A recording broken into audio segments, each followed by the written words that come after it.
تبارك الذي نزل الفرقان على عبده ليكون للعالمين نذيرا۔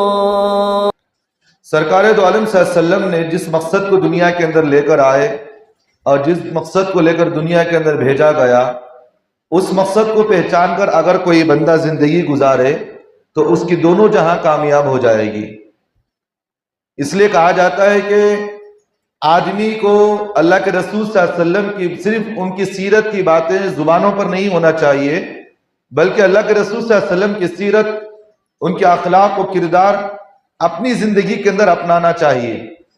یہ اصل سیرت کا مقصد ہے۔ یہ جلسے جلوسیں کرنا، یہ ساری چیزیں کرنے کا مقصد یہی ہوتا ہے کہ اللہ کے رسول صلی اللہ علیہ وسلم کے جو اخلاق ہیں، جو کردار ہیں، اللہ کے رسول صلی اللہ علیہ وسلم نے جس مشن کو لے کر دنیا کے اندر کام کیے تھے، اس مشن کو لے کر میں بھی اپنی زندگی کا مقصد بناؤں۔ کس مقصد کے لیے اللہ کے رسول صلی اللہ علیہ وسلم دنیا کے اندر آئے؟ ایک واقعے سے ہم بات کو سمجھیں گے۔ اللہ کے رسول صلی اللہ علیہ وسلم جب دنیا کے اندر آئے، جوان ہوئے، 25 سال کی عمر گزرتی گئی، اللہ کے رسول صلی اللہ علیہ وسلم نے شادی کیے، حضرت خدیجہ الکبریٰ رضی اللہ عنہا سے شادی کیے۔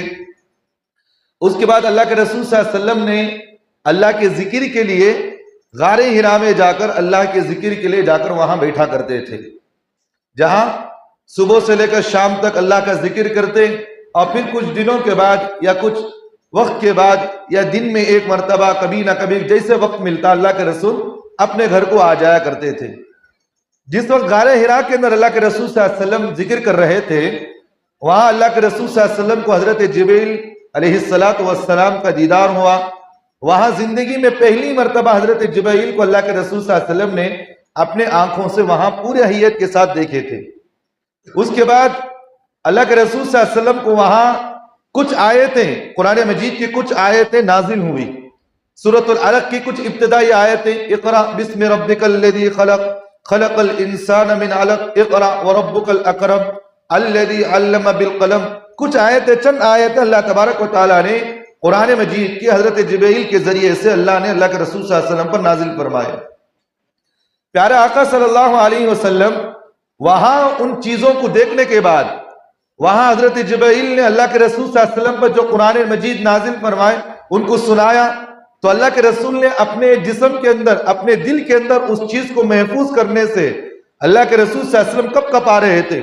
تو حضرت جبریل نے اللہ کے رسول صلی اللہ علیہ وسلم کو اپنے سینے پر 3 مرتبہ حضرت جبریل نے اللہ کے رسول کو دبایا، تاکہ جو ہے اللہ کے رسول کے دل سے وہ ڈر و خوف نکل جائے، اور یہ قرآن مجید اللہ تبارک و تعالیٰ کسی نہ کسی طریقے پر اللہ کے رسول کے اندر منتقل فرما دے۔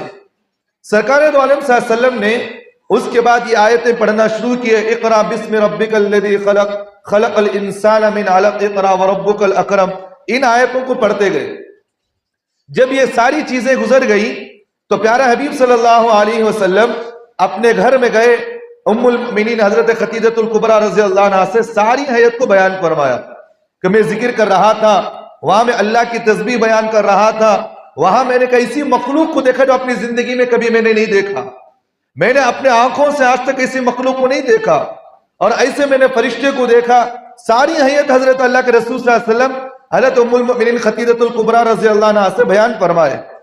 تو حضرت خدیجہ رضی اللہ عنہا نے ساری باتیں سننے کے بعد اللہ کے رسول صلی اللہ علیہ وسلم نے اس وقت جو اللہ کے رسول کے جسم پر کپ کپی تاری تھی، پریشانی تاری تھی، جسم کے اندر ایک کپ کپی آ گئی تھی، اللہ کے رسول نے حضرت خدیجہ سے فرمایا، خدیجہ مجھے کمبل اڑاؤ، مجھے ٹھنڈ ہو رہی، مجھے بخار اس سے محسوس ہو رہی۔ تو حضرت خدیجہ نے اللہ کے رسول پر کمبل اڑائی، اور جو بخار کی جو ہے تاکہ بخار کم ہو کمبل اڑائی گئی۔ اس کے بعد حضرت خدیجہ نے اللہ کے رسول صلی اللہ علیہ وسلم کو کچھ جو ہے تسلی کی باتیں پیش کی، تسلی کی باتیں پیش فرمائے، کہا کہ نبی جی آپ پریشان نہ ہو، آپ اطمینان سے رہیے، اللہ آپ کے ساتھ کوئی جو ہے غلط معاملہ نہیں کرے گا۔ دیکھیں ایک نقطے کی بات یہاں ذہن میں رکھیے، اگر بیوی گھر کے اندر صحیح ہو، اس کے اخلاق و کردار صحیح ہو، بندہ اگر گھر سے ماحول سے باہر نکل کر، گھر کے باہر نکل کر کام کاج کرتے ہوئے جو بھی دن میں اسے پریشانیاں کوئی بھی آ جائے، اگر گھر والی نیک ہو، اچھی اخلاق والی ہو، تو اپنے شوہر کے تسلی کو 2 جملے کہہ دیتی ہے تو پوری تکلیف اس سے خود بخود ختم ہو جاتی ہے. ہوتی کہ نہیں ہوتی؟ بھئی صبح سے لے کر شام تک کوئی مرد جو ہے گھر سے باہر گیا، کمانے کے لیے گیا، پریشان تھا، گھر آیا، آنے کے بعد اپنی بیوی کے پاس پریشان آ کر گھر سے آیا ہے. اگر بیوی اس کی خدمت کرنے کے بجائے، اس کے ساتھ جو ہے ہمدردی کا معاملہ کرنے کے بجائے، اس کے ساتھ اچھا اخلاق پیش کرنے کے بجائے، بیوی گھر آنے کے بعد فوراً اس کے ساتھ گالی گلوچ شروع کر دی، لڑائی جھگڑا شروع کر دی، اس چیزیں شروع کر دینے کی وجہ سے مرد کے اندر کبھی محبت نہیں آتی بیوی کی، بجائے اس سے محبت پیدا ہونے کے نقصان زیادہ ہوتا ہے، لڑائی جھگڑا زیادہ ہوتا ہے. اس لیے سرکار دو عالم صلی اللہ علیہ وسلم نے فرمایا سب سے بہترین گھر وہ ہے، سب سے بہترین گھر وہ ہے کہ جس گھر کے اندر شوہر اس کی بیوی کے چہرے کو دیکھ کر خوش ہو جائے. اور یہاں تک کہ علماء نے اپنی کتابوں کے اندر لکھا ہے کہ میاں بیوی کے مسکرانے کو دیکھ کر بھی اللہ اس عمل سے خوش ہوتا ہے.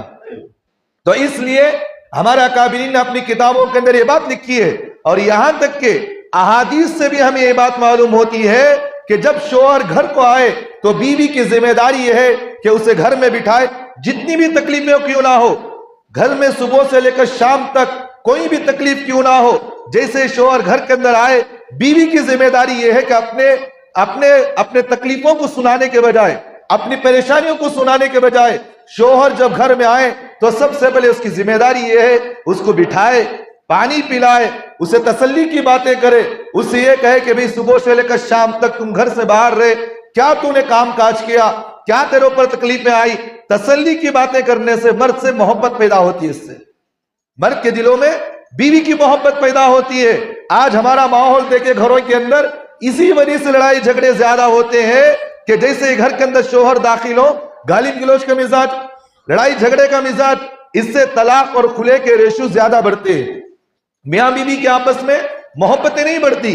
ہمارے پاس ایسے بھی معاملات آتے ہیں 10 سال شادی ہو کر، 12 سال، 14 سال شادی ہو کر، لیکن آج تک میاں بیوی کے دلوں میں محبتیں نہیں. اصل مسئلہ کیا ہے کہ بیوی شوہر کے حقوق کو نہیں پہچانتی. گھر کے اندر آئے تو شوہر کس طرح اس کے ساتھ اخلاق رویہ ہونا چاہیے بیوی اس کے ساتھ نہیں کرتی.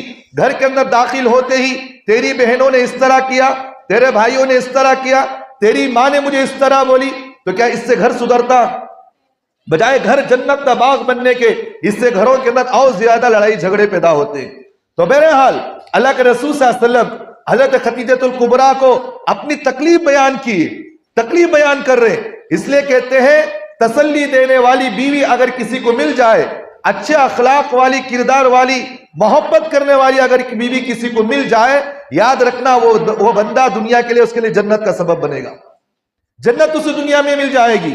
لیکن آج ہمارے گھروں کا ماحول، گھروں کا سبب ہی یہی ہے کہ آپس میں میاں بیوی کا مقصد یہی ہے کہ محبت نہ ہونے کی وجہ سے گھر آج جہنم بنے ہوئے ہیں.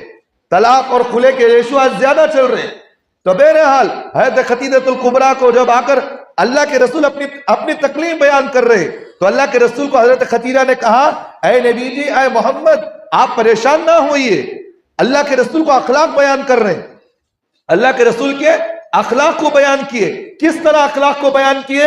حضرت خدیجہ نے کہا کہ اے نبی جی، آپ جو ہے بیواؤں کی خدمت کرنے والے، یتیموں کی مدد کرنے والے، بے سہاروں کو سہارا دینے والے، آپ غریبوں کی مدد کرنے والے، آپ جو ہے ہر ایک کے دکھ درد میں سہارا دینے والے. یہ جملے حضرت خدیجہ نے اللہ کے رسول سے کہا. آپ جب لوگوں کی خیر خواہی چاہتے ہیں، آپ اتنے اچھا اخلاق والے ہیں، تو اللہ آپ کے ساتھ کبھی برا معاملہ نہیں کرے گا. یہ اخلاق، یہ کردار، یہ شوہر کی صفات اگر کسی بیوی یہ بات کہتی ہے تو بتاؤ کبھی لڑائی جھگڑا گھروں کے اندر ہوتا کیا بھائی؟ نہیں ہوتا. یہ سب چیزیں آج بجائے شوہر کے اس کے صفات کو بیان کرنے کے، اس کے اخلاق کو بیان کرنے کے، اس کی محنت کو بیان کرنے کے، آپ یو پی بہار کے کئی سارے لوگ ایسے ہیں جو اپنے علاقے کو چھوڑ کر، بیوی کو چھوڑ کر، بچوں کو چھوڑ کر یہاں کیوں آئے؟ آپ حضرات کمانے کے لیے آئے نا. کیوں آئے؟ کہ بھئی میں کماؤں گا، میں روزی روٹی کماؤں گا، میرے بیوی بچوں کو میں دوں گا وہاں جا کر کے. 2 سال 3 سال وہاں بیوی بچوں کی کمانے کے لیے یہاں لوگ آتے ہیں. اب اس کے باوجود اگر بیوی کے اخلاق صحیح نہ ہو تو بجائے محبت بننے کے جہنم بنتا نہیں بنتا گھر یہ. تو اللہ کے رسول کو حضرت خدیجہ کیا تسلی دے رہے؟ اے نبی جی آپ جو ہے آپ کے اخلاق و کردار تو ایسے ہیں، آپ یتیموں کی خدمت کرنے والے، بیواؤں کی خدمت کرنے والے، آپ جو ہے خیر خواہی کی خدمت کرنے والے، اللہ آپ کے ساتھ کبھی برا معاملہ نہیں کرے گا۔ تو اللہ کے رسول صلی اللہ علیہ وسلم کا اصل مشن، اللہ کے رسول کی جو ہے اصل زندگی کا مقصد یہی تھا کہ اللہ کے رسول نے لوگوں کے ساتھ خیر خواہی کا معاملہ کی۔